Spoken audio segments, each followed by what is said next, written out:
Pinto para hablar el tema de Petroperú.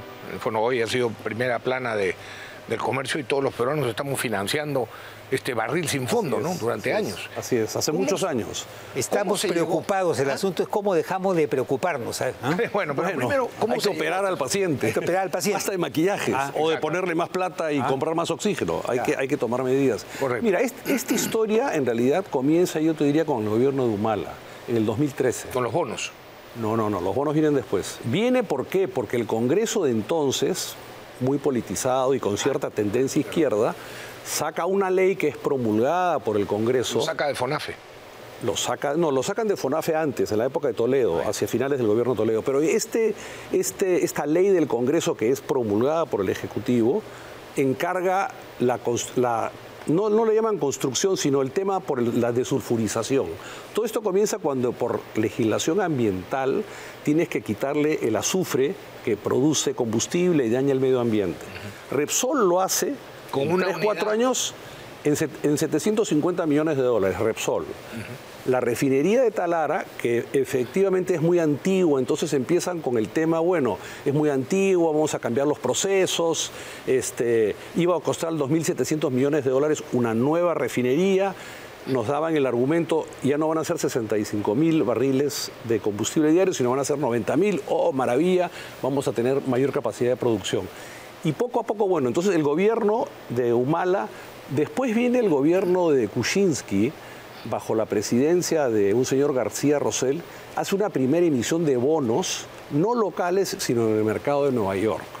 Si quieres, después hablamos un poco de ese tema. Pasan los años, esa emisión de bonos que originalmente era de 2.000 millones de dólares, Francisco Sagasti aumenta 1.000 millones más, 3.000 millones de dólares de bonos emitidos en Nueva York. Después viene Castillo y saca internamente, hace una capitalización, le presta 750 millones de dólares a través del MEF y una línea de crédito para operaciones de comercio exterior por 500 millones de soles. Y este gobierno le ha dado, el gobierno del presidente Boluarte le ha dado 800 millones de dólares, más ha ampliado esa línea de 500 a 1.000 millones de soles. Todo eso, como lo resume muy bien el comercio en su titular hoy día, son 20.000 millones de soles en los últimos 13 años. Sin contar los bonos. Cuando comencé la explicación dije que los bonos, en la ley de Humala, se le había dado la garantía a los bonos que emita para la construcción de la refinería de Talara. Entonces, de los 3.115 millones de dólares en bonos internacionales, 1.000 ya tienen la garantía de la República. Y los otros van a decir, en el fondo van a tratarlos como si tuvieran la garantía. Pero por supuesto, son cuasi soberanos. Claro. O sea, yo discutía con un amigo, me decía, no, formalmente solamente 1.000. Pero yo digo, si el Perú va a Indecopi o declara la quiebra a través de Indecopi en un procedimiento concursal, los acreedores no van a venir a hacer cola para registrarse en Indecopi. Los acreedores van a iniciar un juicio en Nueva York. ¿Contra el Perú? Contra Perú, Petroperú y contra la República del Perú. Entonces la República va a decir, no, estos bonos no tienen. Entonces van a ir los abogados de los bonistas o del juez y el juez va a preguntar, bueno, ¿y quién es el dueño de esta empresa? 50% del Ministerio de Economía y Finanzas y 50% del Ministerio de Energía y Minas. Y eso no es el Estado peruano, le va a decir al juez. No tiene ningún sentido. Entonces, ese es digamos, el riesgo. Esos 3.115 millones de dólares. ¿Tú sabes cuánto pagan anualmente Petroperú? Intereses. 160 millones de dólares. No hemos amortizado $1 del principal. Pagamos 100, porque las tasas de interés a las que se colocaron esos bonos, bueno, fueron 5%, 4,75%. Entonces, los bonistas felices. Pero esos bonos no van a venir al Perú. Esos bonos, los acreedores de esos bonos consideran que tienen la garantía implícita de la República del Perú. ¿Te das cuenta? Entonces, yo creo que ese es Hoy día escuché unas declaraciones del premier Adrián Sen, que finalmente dijo, no, este es un tema muy delicado porque hay bonos soberanos.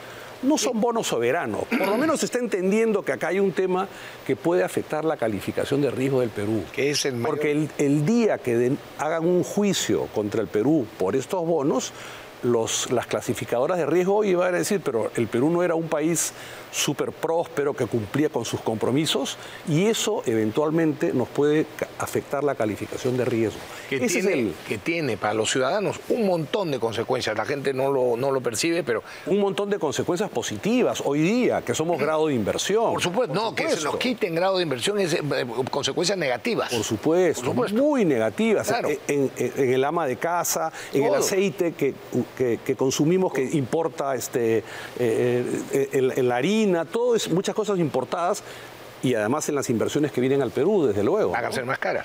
Van a ser más caras, así es. ¿Qué propondrías tú? Si tú tuvieras que decidir, ¿qué harías? Mira, lo que pasa es que quieren introducir criterios del sector privado. ¿Qué cosas haría en el sector privado? Yo creo que la República debería de asumir, obviamente con una ley del Congreso, los 2.000 millones de dólares que faltan asumir de Petroperú. De tal manera que la deuda ya no sea de Petroperú, quitarle a Petroperú esa deuda y que esa deuda ya sea una deuda soberana, que es la realidad, hay que sincerar esas cuentas. Para hacer eso, Claro, ese es en realidad yo no estoy muy seguro que convenga contratar una PMO, voy a decir por qué. Tú vas a traer esa PMO y le vas a pagar, ya no va a ser plata para Petroperú, sino plata para esta especie de consultoría. Y al final de un año te van a decir, mira, tiene una deuda financiera enorme esta empresa, 4 deudas. Los bonistas, 3.115 millones de dólares, le debe $1.000 millones de dólares le debe al Ministerio de Economía y Finanzas, debe casi $1.000 millones de dólares a CETSA, que es la agencia oficial española que financió los fierros para la construcción de la refinería, y debe $1.000 millones de dólares a los bancos comerciales en operaciones de corto plazo, súper rentables. O sea, los bancos comerciales han ganado bastante dinero en estos últimos 8 años. Esas son las 4 deudas que te voy a decir. Ese es el problema de Petroperú. No, eso es la deuda financiera. Obviamente, como es una empresa muy grande, tiene deudas vinculadas a sus operaciones.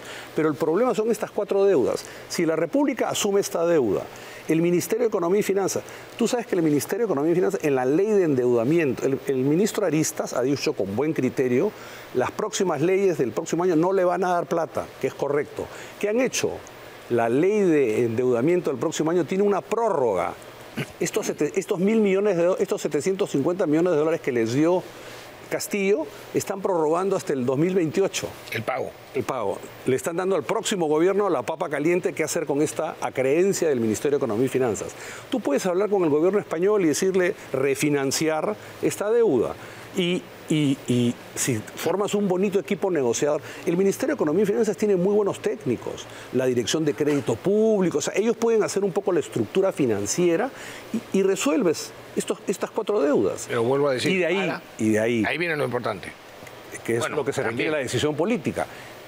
Concesionas la refinería. Claro. Nuevecita, 95.000 barriles de petróleo diario, de combustible diario. Estoy seguro que si haces una buena... Ahí sí le pondría un poco de dinero en contratar un asesor, haces un roadshow internacional y dices, ofrezco esta actividad. Claro. Esta unidad, Crocker, esta unidad... O sea, hay pocas empresas en el mundo que efectivamente pueden procesar esa parte tan residual que es casi barro. La planta de Talara tiene para sacarle valor. Entonces, si haces las cosas bien, la puedes concesionar y eso la va a empezar... No privatizar, no estoy diciendo privatizar. Si tú escindes desde el punto de vista legal, te quedas con la parte comercial. Ahí sí... Ahí puede haber interés. Ahí puede haber trabajadores, la parte comercial es intensiva en mano de obra, maneja sus grifos, pero no la parte de refinación. La parte de refinación se la encargas a un experto. Yo antes de la conversación acá he estado averiguando, hay mucho de la gestión comercial en donde... El mundo de hidrocarburos cambia permanentemente, o sea, Petroperú de hecho exporta ciertos productos residuales. Es ahí en esa parte, yo creo que hay mucho valor que agregar. Como sabes, todo el combustible lo importamos. Sí, claro. O sea, el Perú produce 20.000 barriles de petróleo en los pozos nuestros, que no es nada, ¿no? Entonces, yo creo que siendo un poco creativo, por eso es que yo digo, me parece súper valioso lo que está proponiendo el directorio del señor Stark, me parece muy valioso que los hayan confirmado en el cargo, felizmente, pero yo no estoy tan seguro que un PMO, como lo han descrito ellos, que es una empresa que te va a asesorar, No se necesita. Además, ya hace creo que un año y pico. Claro, lo ya hay un tuvimos. informe, yo lo he estado revisando. Así es. Ese informe es súper completo, tiene un muy buen diagnóstico. Correcto. Esta PMO no van a hacer ellos la reestructuración. La reestructuración la pueden hacer los peruanos. El Ministerio de Economía y Finanzas, con estas 4 deudas. Se ha hecho en otras empresas y en otras cosas muchísimas veces. Eso es lo que haría el sector privado. Yo creo, me gustan los optimistas porque a veces nos ayudan a salir de los problemas y a veces nos llevan a más problemas.